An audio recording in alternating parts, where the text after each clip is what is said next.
What do you deserve? It's easy to expect certain things, to think that you've earned some rights. Maybe you think you deserve to play your game with no interruptions, or to stay at the front of the line since you got there first.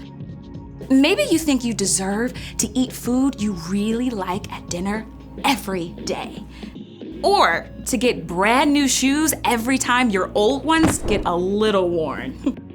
Maybe you even think that since you're older, you deserve to go to bed late. After all, every single ad you see on a screen or billboard or magazine screams, you deserve it. But when Jesus walked this earth, he showed us a different way. Over and over, Jesus laid down what he wanted for the sake of someone else. His time, his energy, his life. Every day, we have amazing opportunities to follow Jesus by putting others first. You can show your little sister she's important by setting aside your game to help her practice reading. You can put another kid first by letting them go ahead of you in line. You can put your mom first by not grumbling when she serves her favorite meal. And you could keep wearing your old shoes and give the money to a place that provides clothes for kids in need. And you can put your whole family first by going to bed on time so that you're not super grouchy in the morning. Jesus lived out every moment of his life putting others first. His love for us goes on and never ends. So you can say thank you to God by giving up what you think you deserve. When you put others first that way, others can see God at work in you. That's why humility is an amazing way to worship God with your life. Because worship is about more than just singing loud. It's all about living loud.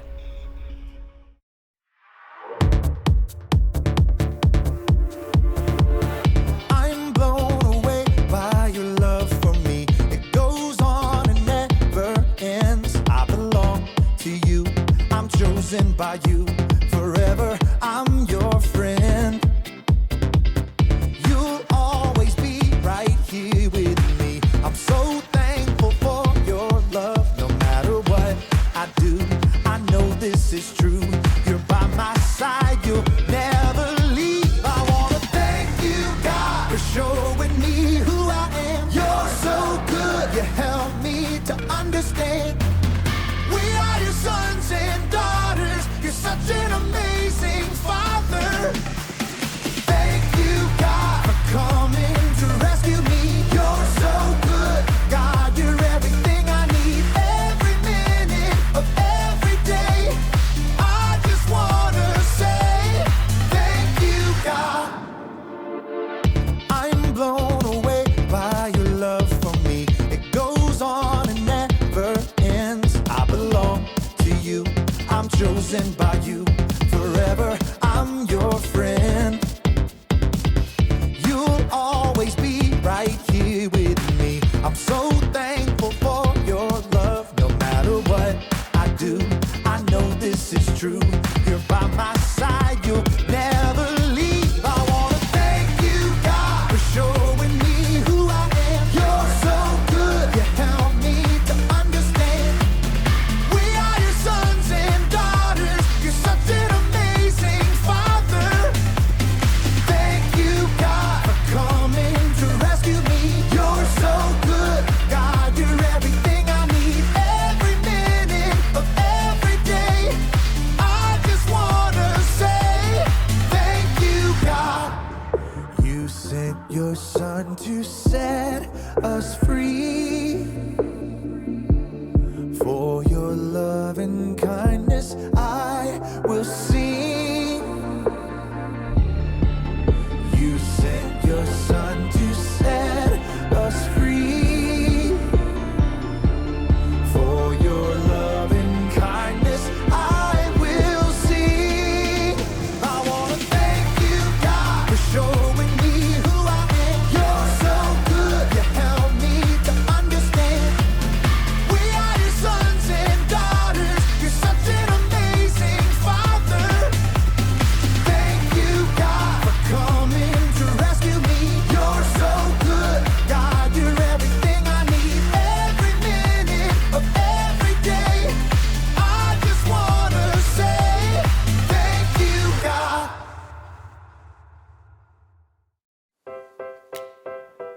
There you go. Thank you. Hey, welcome to the Story Lab. This week we're talking about humility while we take a look at the story of someone really important who took on the job of a servant.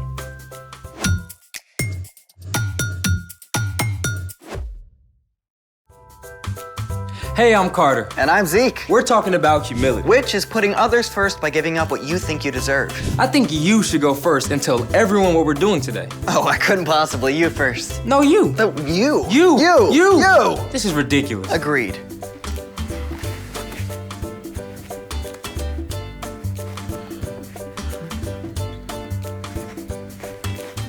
So you want to tell everyone what we're doing? Well, there's an amazing celebration coming up next week. Spoiler alert, Easter. And one of the traditional ways to celebrate new life at Easter is by decorating these tasty semi-orbs. Today, we're gonna get creative. We've each found a new way to decorate eggs. And you can decide what you like best. You may go first. Thank you, but your way has to dry first. So you first. Oh, it's fine. Did you just win at being humble? Let's make it. I'm using shaving cream. Step 1, fill a baking sheet with shaving cream and smooth it out.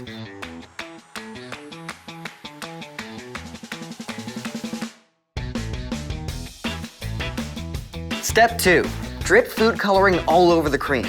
Lots of food coloring. Then swirl it around with a toothpick.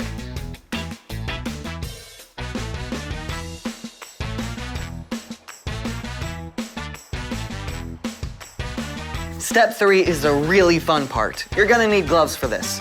Take a hard-boiled egg and roll it all around in the shaving cream.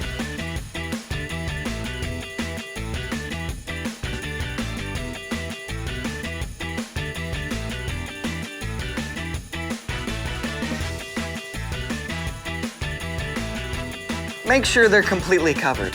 When you're done, let them dry for 20 minutes and you can do a bunch of different colors. Voila! Okay, so those may turn out kinda cool. But while they dry, let's try my way. Okay, step 1 is super simple. Just dye your eggs a solid color in the regular way, using hot water, food color, and vinegar.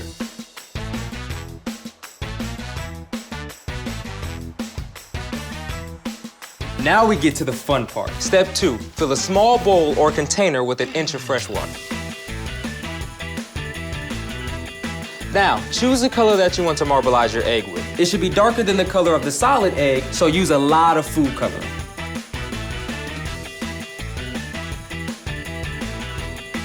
Step 3, add 1 tablespoon of olive oil and stir it gently to create swirls and bubbles. Step 4, take the solid colored egg and place it in the oily water. Roll it around with a spoon and hold it in place for a few seconds here and there to absorb more color. The longer you roll your egg around, the more marbled it will be.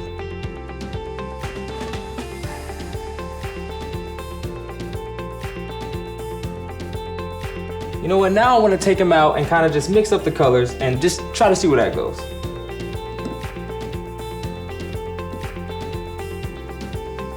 These eggs are gonna look very good. Mine are gonna look better. Are they dry? I think so. You want some help? Sure.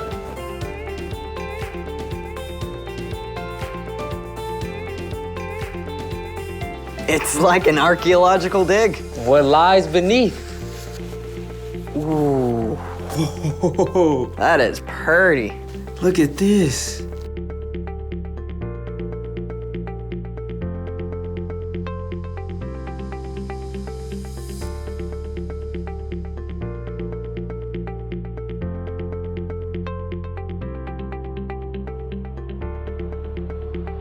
Your eggs are very marbly. And your eggs are very swirly. What do we do with them now? They're just for decoration. Maybe an egg throwing contest? Or not. It's time for The story before the story. Today, we're in John, the 4th book in the New Testament. But before John, in the very beginning, out of a deep, deep love, God made an amazing world. But when people turned away from God, the world was broken. God made a plan to draw people back into relationship. So at the right time, God sent a tiny baby to be born in the small town of Bethlehem, God's very own son, Jesus. When Jesus grew up, he began to travel from town to town, teaching and healing, At last, he made his way toward Jerusalem for the Passover feast. which is where our story starts. Take it away. Hey everyone, I'm Brian. Jesus was about to head into Jerusalem where great crowds were gathered for the Passover feast. He asked 2 of his disciples to bring him a donkey and her colt. They placed their coats across the colt to make a comfortable seat for him. Now, Bethany, where Jesus was staying, was only a short distance from Jerusalem. Jesus had walked hundreds of miles on foot, so why did he need a donkey for a measly 2 miles? Well, great kings often rode victoriously on a powerful war horse. But Jesus knew what the prophet Zechariah had written long ago. Say to the city of Zion, see, your king comes to you. He is gentle and riding on a donkey. He is riding on a donkey's colt. Jesus was showing that he was a different kind of king, a king who came to serve rather than to order people around. As the people saw him coming, they laid their coats on the ground and cut branches from palm trees. They called out, Hosanna! Blessed is the one who comes in the name of the Lord! Hosanna! Hosanna! News about Jesus and the amazing things he had done spread all through the city of Jerusalem. But the religious leaders had been looking for a way to get rid of him and saw their chance. Jesus knew the plans of the religious leaders. He knew the time had come for him to give up his life. But first, he had a special message for his closest friends. As they ate the Passover meal together, Jesus stood up. He took off his outer robe and wrapped a towel around his waist. Then he poured water into a bowl and knelt down to wash his disciples' feet. The disciples must have been surprised, to say the least. Washing feet was a dirty job saved for the lowliest servant. Yet Jesus, who had just been hailed as a king, was washing their feet. When Jesus reached Peter, though, Peter put up a protest. Lord, are you going to wash my feet? You don't realize now what I am doing, but later you will understand. When Jesus finished washing their feet, he put on his outer robe and took his seat again. I, your Lord and teacher, have washed your feet. So you also should wash one another's feet. I have given you an example. You should do as I have done for you. Now you know these things, so you will be blessed if you do them. Jesus, God's very own Son, chose to take on the role of a humble servant, and he asked his followers to do the same. The end. Honestly, the washing feet part kind of weirds me out. Yeah, it does seem kind of odd to us now, but with walking dusty, dirty roads, washing feet when you arrived at somebody's home was super important. Yeah, but Jesus didn't actually mean for us to go around taking off people's shoes and washing their feet, right? Well, that's just one way Jesus put others first. The important thing Jesus wanted us to hear is that we can set aside our own wants and needs to show love to others. So, what's our part in the story? Well, maybe it's your brother's turn to unload the dishwasher, but you choose to do it for him. Or you can tell your teacher is feeling really overwhelmed, so you use your free time to help clean up the classroom. Last week I got this brand new game I was super excited to play. But then my dad got home with a giant load of mulch to spread on the flower beds. So I put off playing my game to help him. Yeah. See, if you keep your eyes open, there are opportunities all throughout your day to put others first. And you don't actually have to wash their feet to do it. That's good, right? I'll see you next time. Here's the thing, Jesus put others first. So what are we gonna do with these? Well, my aunt is Greek, and they do this thing where they hold the egg like this. You do one too. Oh, okay. Then you say, Christos Anesti. What's that? It means Christ is risen, and then you tap the eggs together. The egg that doesn't crack wins. Let's do it. Christos Anesti. Ooh, I win. The egg just cracked. my turn. All right, ready? Whoa, whoa, whoa, whoa! Tap, not smash. Yeah, sorry, can we try again? Sure. Thanks for joining us in the Story Lab. See you next time.